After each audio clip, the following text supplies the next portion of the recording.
भारत की प्रमुख विपक्षी पार्टी साफ साफ लाइन ले रही है, लेकिन मोदी सरकार की विदेश नीति की लाइन आज कहीं नजर नहीं आती। क्या बीजेपी का यही काम रह गया है कि अमेरिका के साथ खड़े नजर आना है?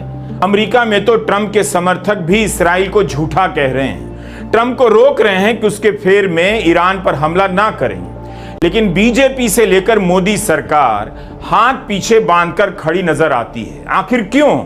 भारत के पास गजा में नरसंहार के विरोध में बोलने और ईरान पर इस्राइल के हमले की निंदा करने की नैतिक शक्ति नजर नहीं आती।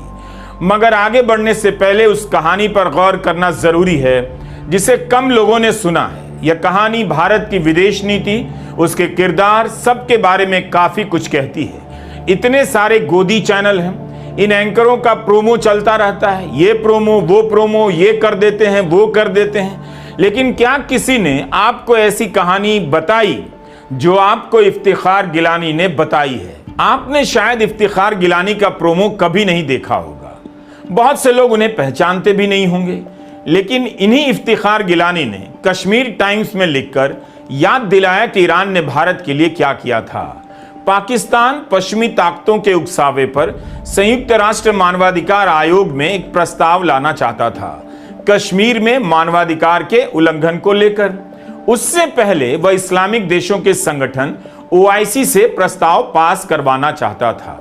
ओआईसी में आम सहमति से ही प्रस्ताव पास किया जाता है। तत्कालीन प्रधानमंत्री नरसिम्हा राव ने चुपचाप ऐसी बिसात बिछाई जो आज भी भारत के लोकतंत्र और कूटनीति के इतिहास का एक शानदार दस्तावेज है। आपने यह कहानी सुनी होगी कि नरसिम्हा राव की सरकार ने विपक्ष के नेता अटल बिहारी वाजपेयी को विदेश राज्य मंत्री सलमान खुर्शीद और फारूक अब्दुल्ला के साथ जिनीवा भेजा कश्मीर पर बोलने के लिए।